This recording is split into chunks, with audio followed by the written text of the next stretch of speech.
Hello, my name is Walter-Babcock, and I will be honest with you. I think this is possibly my 10th take on recording this. It kind of has to be a one and done because I'm not the type of person that can piece together different parts of my review here. So here we go. My name is Walter-Babcock, and I want to share my thoughts on the article Body Ritual Among the Nasarima by Minor. It is part of topic 2, Elements of International Communication, and it was a very unusual piece. It initially appeared to depict some strange rituals and beliefs the Nasarima people supposedly practice. Now, the important thing to remember here is that this could have misled me and been completely misunderstood had I not already known that this was a satire piece.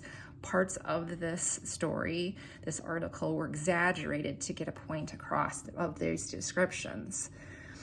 So it's always advisable to approach the work that you are reviewing with an open mind, curious mind, and to seek to comprehend the author's intentions and underlying themes.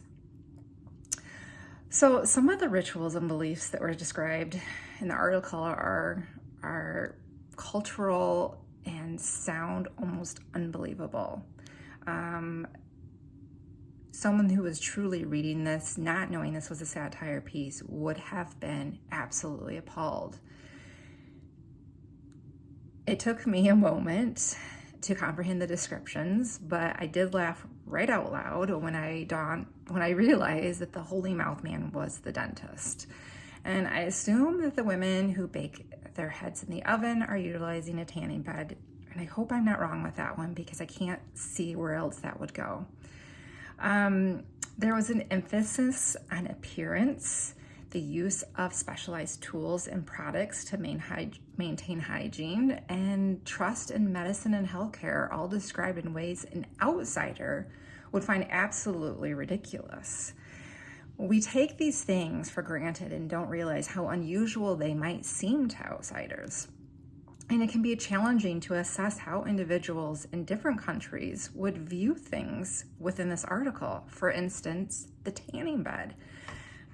I can't imagine going to Ethiopia or, I don't know, anywhere away from America that would know exactly what the purpose of a tanning bed is.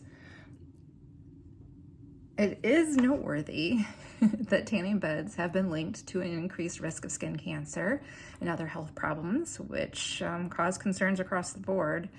It's crucial to consider the potential risks and benefits of using a tanning bed and to make informed decisions based on the individual characteristics, circumstances, and preferences. By doing so, you can ensure that you prioritize your health and well-being and enjoy the benefits, I guess, that they can offer, which I was a previous user of tanning bed, and yeah, it made me tan, which made me think I was prettier, and it made me feel happy. I didn't realize that it was not good for your body all those years ago. So just a little sidestep there, that it's essential to take a step back, scrutinize our culture occasionally, and this article undoubtedly provided me much to contemplate. With that said, I do not plan to stop using my holy mouth man. Twice a year, every year, I will go and make sure that I get my teeth checked out. So in my cultural upbringing, family and community have always been at the forefront of our interactions. One of the most prominent examples of this is gathering for meals. This tradition goes far beyond satisfying our hunger. It is a time to come together and to connect and share experiences. We take our time during these meals, savoring each bite while engaging in lively conversation. It's interesting to note that our conversation patterns reflect a cultural window quite a bit from outside the United States. While Americans also value the importance of family and community, there is a greater emphasis on individual achievement and independence. In my culture, however, the needs of a group are prioritized over the needs of the individual.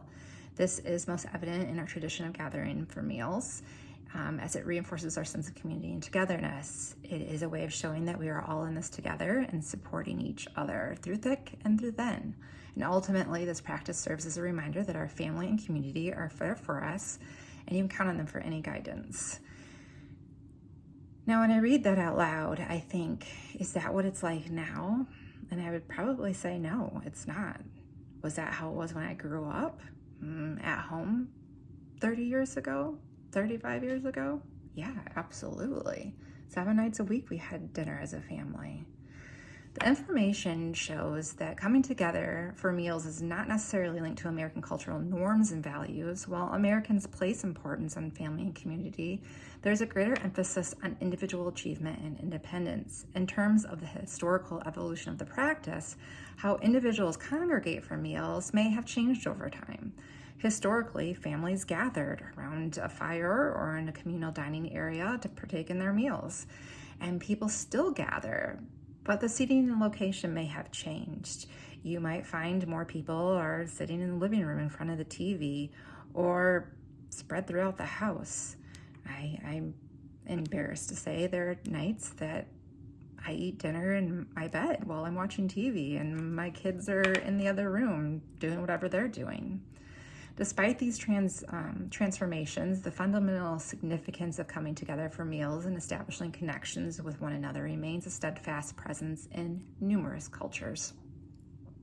After analyzing the available information, it is challenging to determine whether the changes in how people gather for meals are entirely positive or negative for the U.S. culture. Nevertheless, a study of the National Institute of Health found that family meals have been associated with numerous favorable outcomes, including better academic performance, lower rates of substance abuse, and improved mental health. And therefore, an argument could be made preserving the tradition of coming together for meals is crucial for the well-being of American families and communities.